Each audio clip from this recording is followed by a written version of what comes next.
Good morning all students. मैं Bhola Singh, bio teacher from GD&D SNIC Karwi Chitrakoot. आज हम बायो क्लास 11 की first unit diversity of living words के अंतर्गत चैप्टर फर्स्ट के बारे में अध्ययन करेंगे, जैव जगत के बारे में अध्ययन करेंगे। तो सबसे पहले बात ये है कि डाइवर्सिटी मतलब विविधता। जितना भी सजीवों का संसार है, चाहे पेड़ पौधे हों, चाहे सूक्ष्म जीव हों, मनुष्य हों, जंतु हों, उनमें अपने अपने जलवायु के अनुसार रहने की क्षमता पाई जाती है। वो अपने अपने क्लाइमेट के अनुसार अलग अलग स्थानों में जल, थल, वायु में निवास करते हैं। लेकिन अगर देखा जाए उनमें से चाहे सूक्ष्म जीव हो, चाहे पक्षी हों, चाहे पादप हों, उनमें जो है एक मान लीजिए जंतु है तो रेंगते हैं या स्थल में रहते हैं, मछलियां हैं वो जल में रहती हैं, तैरती हैं, पौधे हैं उनमें प्रकाश संश्लेषण की क्रिया होती है। तो ये आपस में क्या हुई, विभिन्नता हुई, एक दूसरे से क्या है, ये अलग है। तो ये इस तरह की जो डिफ्रेंसिएशन है, विभिन्नता है, उसको नाम दिया गया बायोलॉजी के अंतर्गत विविधता, डाइवर्सिटी। तो अब दूसरी बात आती है इस चैप्टर में लिविंग बर्ड्स, जैव जगत। तो जैव जगत का मतलब ये कि जितने भी सजीव हैं उनका एक संसार जैव जगत के अंतर्गत आएगा। तो अब हम कैसे मान लें कि ये वस्तु सजीव है या निर्जीव है? तो सजीव के लिए क्या है, उसमें कुछ लक्षण पाए जाएंगे जिसके आधार पर हम कह सकते हैं ये वस्तु सजीव है। तो सबसे पहले उसमें प्रेजेंटेशन है प्रोटोप्लाज्म की। जितने भी लिविंग्स होंगे, प्रोटोप्लाज्म, जीव द्रव्य,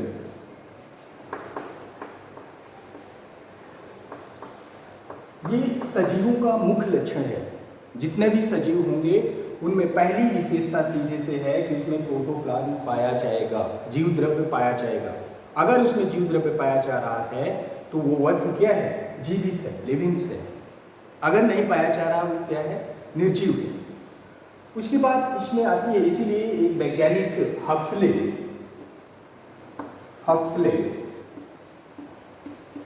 इन्होंने प्रोटोप्लाज्म को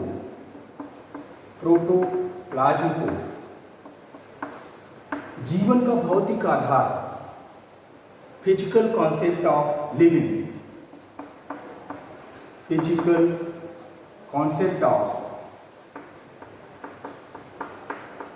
लिविंग नाम दिया। जीवन का भौतिक आधार, जीव द्रव्य को जीवन का भौतिक आधार का। अब उसके बाद ये बात है, ये जीव द्रव्य है क्या, इसका निर्माण कैसे होता है सजीवों में? तो सजीवों में जितनी भी मेटाबॉलिक एक्टिविटीज होती हैं, उपापचयी क्रियाएं होती हैं, उसके बाद एक तरल कोलाइडी विलयन बनता है, तरल कोलाइडी विलयन बनता है, जिसको प्रोटोप्लाज्म या जीव द्रव्य कहते हैं। अब जितने सजीव हैं उनमें तो मेटाबॉलिक एक्टिविटीज होंगी, जो निर्जीव है उसमें मेटाबॉलिक एक्टिविटीज नहीं होंगी। उसके बाद इसमें है जो इसके लक्षण हैं, जिनके आधार पर हम सजीव और निर्जीव के बीच में डिफरेंशिएशन कर सकते हैं। तो कैरेक्टरिस्टिक्स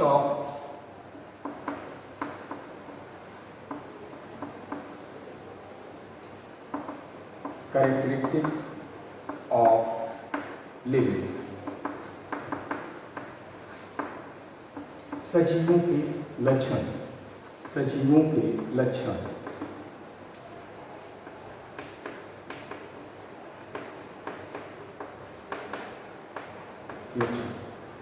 अब कितने लक्षण, किन लक्षणों के आधार पर हम उनको सजीव के अंतर्गत रखेंगे? पहला सबसे मेन जो इसका लक्षण है सजीवों का, वो मान लीजिए पौधों में है तब तो फोटोसिंथेसिस है, ठीक। तो पहला जो है मान लीजिए ग्रोथ, वृद्धि।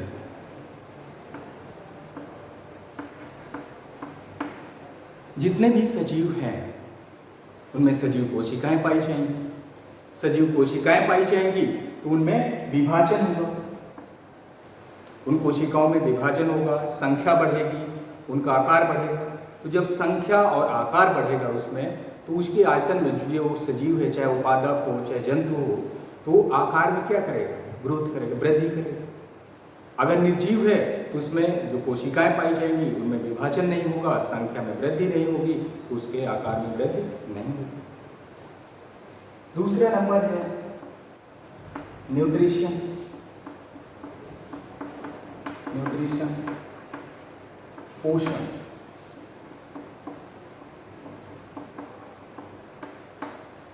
सजीव अगर हैं तो उनमें मेटाबॉलिक एक्टिविटीज होंगी, उपापचयी क्रियाएं होंगी, और उन क्रियाओं को संचालित करने के लिए उसको ईंधन की आवश्यकता होगी। ईंधन किस रूप में उसको मिलेगा? भोजन के रूप में।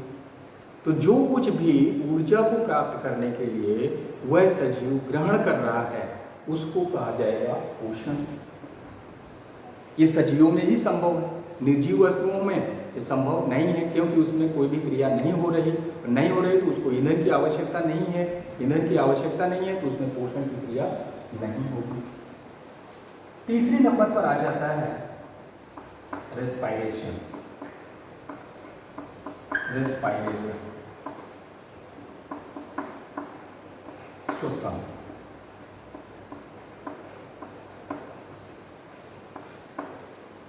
श्वसन है क्या? श्वसन जो है जनरली जितने भी सजीव हैं, तो श्वसन के द्वारा क्या होता है कि उसमें जो जटिल कार्बनिक अणु हैं वो सरल अणुओं में टूटते हैं और उसके साथ साथ वो शरीर के लिए उसको ऊर्जा की प्राप्ति होती है, श्वसन कहलाता है। ऑक्सीजन की उपस्थिति में होगा, जितने भी सजीव हैं श्वसन की क्रिया में ऑक्सीजन अंदर लेंगे, कार्बन डाइऑक्साइड को बाहर निकालेंगे।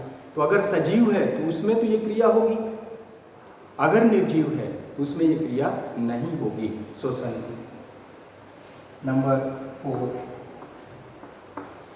प्लांट में मान लीजिए ले लिया जाए फोटोसिंथेसिस।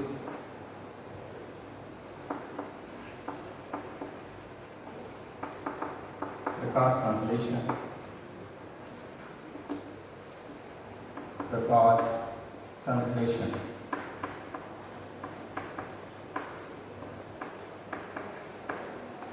हाँ, ये जरूर है कि ये जो क्रिया है वो केवल पादप में पाई जाएगी। पादप भी सजीव हैं, जंतुओं में नहीं पाई जाएगी। तो पादप में जो पाई जा रही है तो वो केवल इसकी प्रेजेंटेशन के कारण पौधों में, क्योंकि हमको मालूम है कि क्लोरोफिल प्रेजेंट होती है। क्लोरोफिल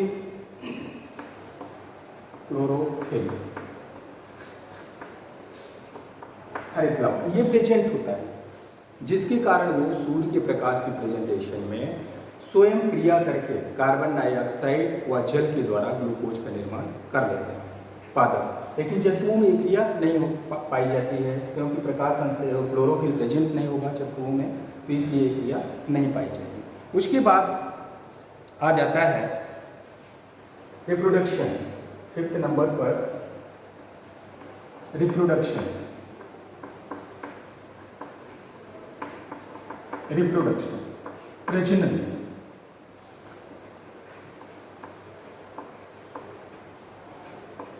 जितने भी सजीव हैं इस समय मान लीजिए प्रेजेंट हैं, कुछ समय के बाद उनमें वृद्धि होने के बाद एक अंतिम अवस्था आएगी, समाप्त हो जाएंगे।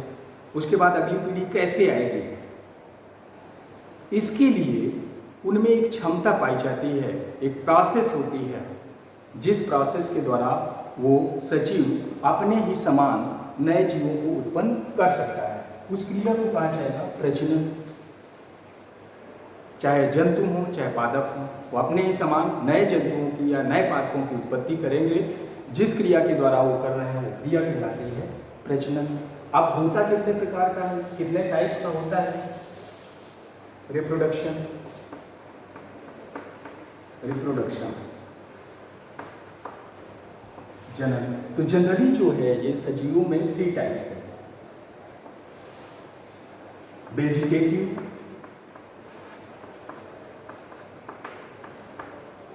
एसेक्सुअल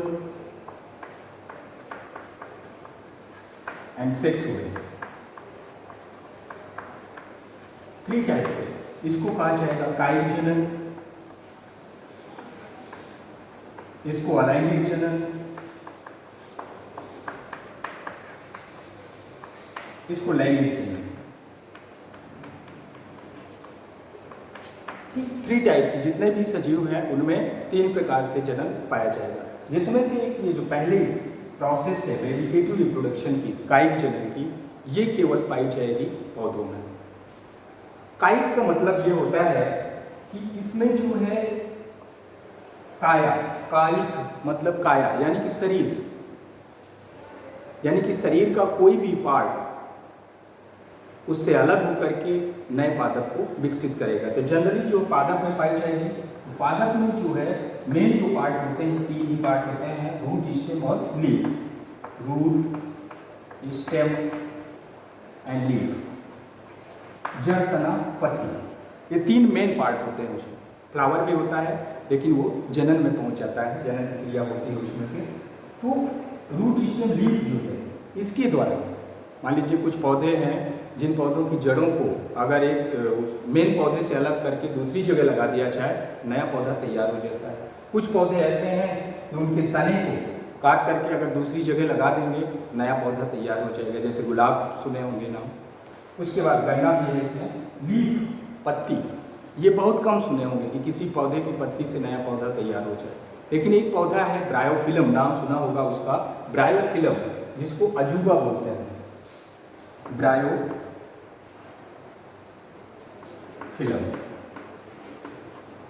अजूबा, ये एक ऐसा पौधा है कि इस पौधे की पत्ती अगर मुख्य पौधे से अलग होकर के जमीन में गिर जाती है, जमीन में गिरते ही उसमें मिट्टी आदि के कुछ कण पहुंच जाएंगे और उसको नमी मिल जाती है अगर, तो उस स्थान से उसमें जड़ें निकलना स्टार्ट हो जाती हैं। अब जड़ें निकलेंगी तो जड़ों के बाद फिर उससे नया पौधा तैयार हो जाता है, इसीलिए इसको बोलते हैं अजूबा, अजूबा को। ठीक, तो ये हो गया पौधों में कायिक जनन। उसके बाद आ जाता है एसेक्सुअल रिप्रोडक्शन, अलैंगिक जनन। इसमें केवल एक जनक की आवश्यकता होती है, 2 जनकों की आवश्यकता नहीं होगी, एक जनक की आवश्यकता होगी। और उसमें क्या होगा, फ्रेगमेंटेशन होगा, विखंडन होगा, या मुकुलन होगा, या बडिंग होगी। 3 इसमें स्टेप हैं एसेक्सुअल में।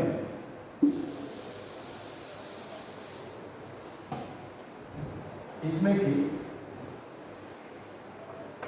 या तो बडिंग होगी,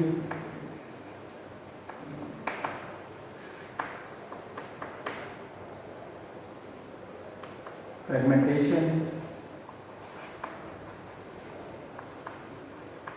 मतलब बडिंग, फ्रेगमेंटेशन या स्पोरुलेशन, 3 प्रोसेस है। बडिंग का मतलब ये है कि मेन प्लांट है वो, ठीक, उस प्लांट से कुछ आउटग्रोथ मतलब अतिवृद्धि, ये इसके ऊपर ऐसी कुछ संरचनाएं दिखाई देंगी, आउटग्रोथ दिखाई देगा, ये जिनको कहा गया बड। ठीक, इनको अगर इस पौधे से अलग कर दिया जाए तो एक नया पौधा तैयार हो जाएगा, बडिंग हो गया। उसके बाद फ्रेगमेंटेशन, फ्रेगमेंटेशन का मतलब होता है विखंडन। मान लीजिए मेन प्लांट है, नाम सुने होंगे स्पाइरोगाइरा, स्पाइरोगाइरा जो है प्लांट है,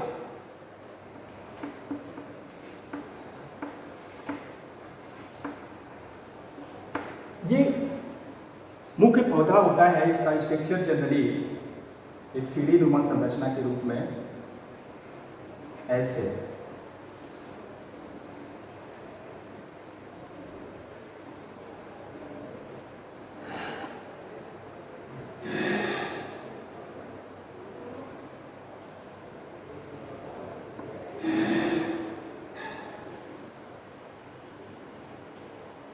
ये स्ट्रक्चर में पाया जाएगा। इसमें जब फ्रेगमेंटेशन की प्रोसेस होगी, ये प्रोसेस होगी, ये खंडों में फूट जाएगा, खंडों में विखंडित हो जाएगा और प्रत्येक खंड इसका अलग होकर के न्यू प्लांट को जनरेट करेगा, नया पौधा तैयार हो जाएगा। फ्रेगमेंटेशन हो गया। उसके बाद आता है स्पोरुलेशन, बीजाणु जनन जिसको बोलते हैं। तो कुछ पौधों में क्या होता है, बीजाणुओं का निर्माण होता है, बीजाणु बनते हैं, माइक्रोस्पोर बनते हैं, वो जो का तो पड़े रहेंगे, लेकिन जब उनके फेवरेबल कंडीशन आएगी, फेवरेबल कंडीशन जब आएगी तो उसमें क्या होना, जर्मिनेट होना चालू कर देंगे और ग्रोथ करके एक नए पौधे को तैयार करेंगे। ये हो गया एसेक्सुअल रिप्रोडक्शन। इसमें केवल एक जनक की आवश्यकता होती है। अब तीसरे नंबर पर आता है सेक्सुअल रिप्रोडक्शन। सेक्सुअल रिप्रोडक्शन जो है ये जंतुओं में, सेक्सुअल रिप्रोडक्शन जंतुओं में, इसमें 2 जनकों की आवश्यकता होती है। 2 जनक का मतलब मेल और फीमेल दोनों की आवश्यकता होगी, मेल भी एंड फीमेल। मेल को हम इस साइन से रिप्रेजेंट करते हैं और फीमेल को इस साइन से रिप्रेजेंट करते हैं। तो 2 अलग अलग जनकों की आवश्यकता होगी, मेल और फीमेल। इन दोनों में क्या होगा, पॉपुलेशन की संयुग्मन की क्रिया होगी, संयुग्मन होगा। ठीक, संयुग्मन होने मतलब फर्टिलाइजेशन, फर्टिलाइजेशन की प्रोसेस होगी। फर्टिलाइजेशन में इसमें बनेगा जाइगोट। जाइगोट के बाद ये एम्ब्रियो, एम्ब्रियो के बाद डेवलप होकर के न्यू इसमें सीड तैयार होगी। ये प्रोसेस होती है। तो इसमें दोनों का होना आवश्यक है, मेल एंड फीमेल दोनों का होना आवश्यक है, तब ये प्रोसेस संभव हो सकती है। अगर एक ही है तो वो इस सेक्सुअल रिप्रोडक्शन में नहीं हो सकता। ये जंतुओं की बात हो गई। उसके बाद सेक्सुअल रिप्रोडक्शन अगर प्लांट में हो रहा है, लैंगिक जनन की क्रिया अगर प्लांट में हो रही है तो उसमें क्या है, प्लांट में जनरली जो फ्लावर होता है वो सेक्सुअल रिप्रोडक्शन को रिप्रेजेंट करता है, फ्लावर। और फ्लावर में जनरली प्रेजेंट होते हैं 4 part, calyx, Corolla, androecium and gynoecium, जिसमें से ये सहायक पार्ट होते हैं और ये दोनों क्या होते हैं, जनन के लिए आवश्यक पार्ट होते हैं। इसमें एंडोशियम और गाइनोशियम जो है, एंडोशियम एंड गाइनोशियम, इसको नर जननांग कहा जाएगा और इसको मादा जननांग कहा जाता है। ठीक, तो नर से क्या होंगे, परागकण निकलेंगे, परागकण वर्तिकाग्र पर पहुंचेंगे, वर्तिकाग्र पर पहुंचने के बाद परागनलिका बनेगी, उसके बाद ओवरी में पहुंचेंगे, ओवरी में फर्टिलाइजेशन की प्रोसेस होगी। फर्टिलाइजेशन की प्रोसेस कहाँ होगी, ओवरी में होगी। उसके बाद चेंजिंग हो जाएगी, जैसे फर्टिलाइजेशन हो जाएगा तो ओवरी जो है फ्रूट में कन्वर्ट हो जाएगी और जो उसके अंदर ओव्यूल पाए जा रहे हैं वो कन्वर्ट हो जाएंगे सीड में। तो ये फ्लावर में सेक्सुअल रिप्रोडक्शन हो गया। अब उसके बाद इसमें जनन, अगला जो लक्षण आएगा सेंसिटिविटी।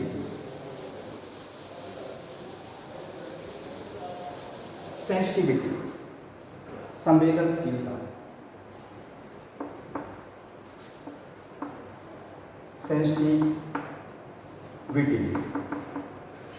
संवेदनशीलता, संवेदनशीलता। तो जितने भी सजीव हैं उनमें या तो एनवायरनमेंट के प्रति या बाय कोई फैक्टर है उसके प्रति एक ग्रहण करने की क्षमता पाई जाती है।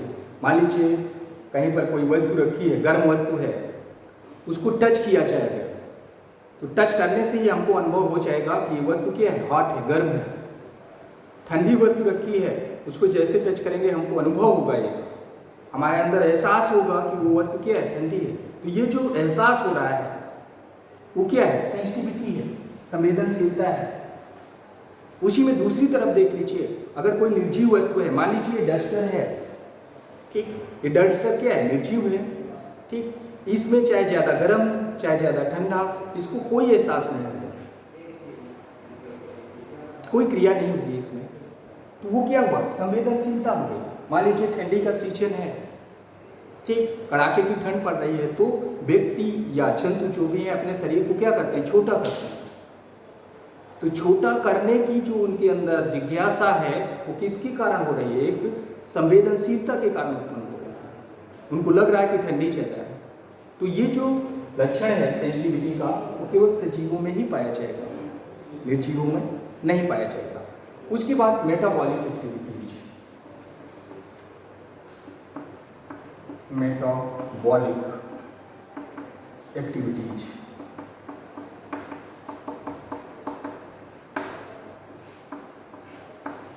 उपापचयी क्रिया, उपापचयी क्रिया। ये लक्षण भी केवल सजीवों में ही पाया जाएगा, निर्जीवों में नहीं पाया जाएगा। सजीवों में उपापचय का मतलब दो क्रियाएं हैं इसमें, उपचय और अपचय। कुछ ऐसी क्रियाएं हो रही हैं सजीवों के अंदर जिनमें एक नए प्रोडक्ट का निर्माण हो रहा है, ठीक। दूसरी तरफ एक ऐसी प्रोसेस भी हो रही है उसके अंदर कि जो एक न्यू प्रोडक्ट बना है वो सरल अणुओं में टूट भी रहा है। तो उपचय और अपचय, उपचय का मतलब छोटे छोटे अणुओं से एक न्यू प्रोडक्ट बन रहा है उपचय। अपचय का मतलब ये हुआ कि जो न्यू प्रोडक्ट बना है वो सरल अणुओं में टूट रहा है, जैसे रेस्पिरेशन में होता है, श्वसन की क्रिया में। श्वसन की क्रिया में क्या होता है, ग्लूकोज जो होता है वो सरल अणुओं में टूटता है, ठीक है। तो ये क्या है, अपचय क्रिया होगी, ठीक। उसके बाद जो है ये जो प्रोसेस है, ये क्रियाएं, ये केवल सजीवों में ही पाई जाएंगी, निर्जीवों में इनका कोई महत्व नहीं है, ना तो निर्जीवों में ये कोई क्रिया होती है, ठीक। ये हो गया मेटाबॉलिक एक्टिविटी। उसके बाद अगला जो इसमें लक्षण आता है वो आता है एक एक्सक्रिएशन, उत्सर्जन। एक्सक्रिएशन, उत्सर्जन। उत्सर्जन का मतलब ये है कि शरीर में जितनी भी मेटाबॉलिक एक्टिविटीज हो रही हैं उन एक्टिविटीज के बाद कुछ ऐसे प्रोडक्ट भी बन रहे हैं जिनका शरीर में कोई आवश्यक लक्षण नहीं है या उनकी आवश्यकता नहीं है, उनका भी निर्माण हो रहा है। अगर वो शरीर में बने रहें तो वो शरीर के लिए क्या है, हार्मफुल है, नुकसान पहुंचाएंगे, ठीक। तो उनको शरीर से बाहर निकालना आवश्यक है। तो शरीर से बाहर निकालने वाले जो प्रोडक्ट हैं वो एक क्रिया के द्वारा शरीर से बाहर निकलेंगे। उस क्रिया को क्या कहा जाएगा, उत्सर्जन। इसकी परिभाषा दे सकते हैं कि शरीर से नाइट्रोजनी अपशिष्ट पदार्थों को बाहर निकालना उत्सर्जन कहलाता है। तो ये जो क्रिया हो रही है केवल सजीवों में हो, निर्जीवों में संभव नहीं है। उसके बाद इसी के आधार पर, जैसे मान लिया जाए उत्सर्जन है, तो इसके आधार पर जितने भी सजीव हैं उनको 3 ग्रुपों में डिवाइड कर दिया जाए। 3 ग्रुपों में डिवाइड किया गया, यूरियोटिलिक,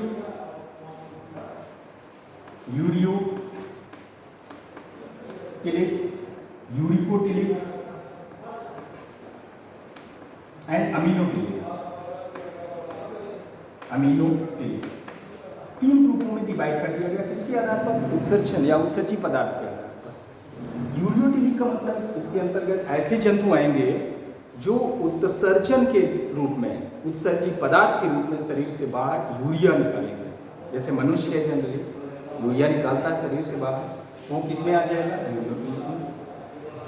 उसके बाद यूरिकोटिलिक, यूरिक एसिड, यूरिक अम्ल। कुछ जंतु ऐसे हैं जो उत्सर्जन के रूप में शरीर से बाहर यूरिक एसिड को निकालते हैं। यूरिक एसिड जो है जनरली जैसे पक्षी है या सरीसृप है, पक्षी मतलब उड़ने वाले, और सरीसृप का मतलब जो सरक कर चलते हैं, जैसे छिपकली। तो ये उत्सर्जी पदार्थ के रूप में किसको निकालते हैं, यूरिक अम्ल। तो इनको डाल दिया गया यूरिकोटिलिक में। उसके बाद आ जाता है अमीनोटिलिक, अमोनिया। कुछ ऐसे जंतु हैं जो उत्सर्जी पदार्थ के रूप में अमोनिया को बाहर निकालते हैं। जैसे जितने भी जल में रहने वाले जंतु हैं वो उत्सर्जी पदार्थ के रूप में अमोनिया को शरीर से बाहर निकालते हैं। तो उसको कहा गया, उसको डाल दिया गया अमीनोटिलिक में, ठीक। तो ये हो गया उत्सर्जन, ठीक। उसके बाद और भी क्रियाएं हैं जो सजीवों में पाई जाएंगी, निर्जीवों में नहीं पाई जाती। मान लीजिए लोकोमोशन है, गति है, ठीक। मान लीजिए सजीव है, अगला मान लीजिए लोकोमोशन है। लोकोमोशन, तो लोकोमोशन का मतलब क्या है, एक स्थान से दूसरे स्थान पर गति करना। तो सजीव जो होंगे वो एक स्थान से दूसरे स्थान पर चले जाते हैं, लेकिन जो निर्जीव हैं उनको जहाँ पर रख दिया जाएगा वहीं पर ज्यों का त्यों रखे रहेंगे, उनमें ये प्रोसेस नहीं पाई जाती।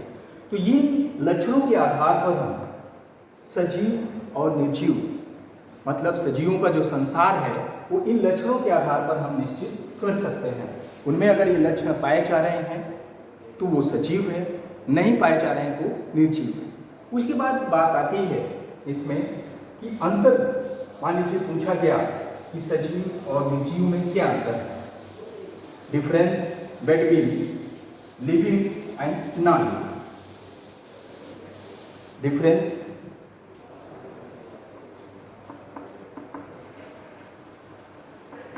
between living and non living, इन दोनों में क्या डिफरेंस है, सजीव और निर्जीव में क्या अंतर है, कैसे हम इनको अंतर बता सकते हैं। तो जनरली अभी हमने सजीवों के जो लक्षण बताए हैं, इन लक्षणों का अगर हम सीधे बोल दें ये लक्षण अगर जिसमें पाए जा रहे हैं वो सजीव है और जिसमें नहीं पाए जा रहे हैं वो निर्जीव है। तो पहले नंबर पर है, मान लीजिए जितने भी सजीव हैं उसमें ग्रोथ प्रेजेंट होगी, ग्रोथ पाई जाएगी। ठीक, निर्जीवों में क्या होगा, नहीं पाई जाएगी। सजीव हैं जितने उनमें मेटाबॉलिक एक्टिविटीज पाई जाएंगी, निर्जीवों में नहीं पाई जाएंगी। सजीव हैं उनमें रेस्पिरेशन की प्रोसेस पाई जाएगी,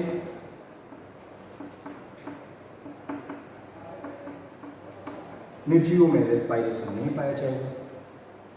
सजीवों में जो है सेंसिटिविटी प्रेजेंट होगी,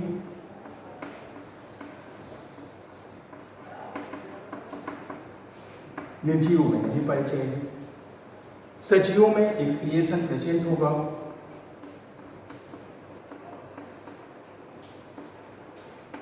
निर्जीवों में ये एब्सेंट होगा। मतलब इन लक्षणों के आधार पर कोई भी वस्तु अगर हमारे सामने रख दी जाए तो इन लक्षणों को देख करके हम ये क्लियर कर सकते हैं कि वो वस्तु सजीव है या निर्जीव है। उसके बाद इसी में आ जाता है सजीव, पादप व जंतु है, ये दोनों सजीव, लेकिन दोनों में इनमें कैसे डिफ्रेंसिएशन है, प्लांट एंड एनिमल है, ये दोनों सजीव, फिर भी एक दूसरे से क्या है, डिफ्रेंशिएट है, अंतर है इन दोनों। ये कैसे हम अनुभव कर सकेंगे, मान लीजिए हमारे सामने कोई भी वस्तु है तो हम कैसे ये उसको डिफरेंट कर सकते हैं कि वो जंतु सजीव है या निर्जीव है। तो उसमें क्या है, प्लांट में जनरली हमें क्लोरोफिल प्रेजेंट होगी, एनिमल में एब्सेंट होगी। प्लांट में फोटोसिंथेसिस की प्रोसेस पाई जाएगी, एनिमल में फोटोसिंथेसिस की प्रोसेस नहीं होगी। प्लांट जो है वो स्वपोषी होंगे, एनिमल क्या होंगे, परपोषी होते हैं। प्लांट के अंतर्गत प्लांट में जो है एक जनरली ग्लूकोज का फॉर्मेशन होता है, ग्लूकोज का निर्माण होता है, जंतुओं में ग्लूकोज का निर्माण नहीं होता है।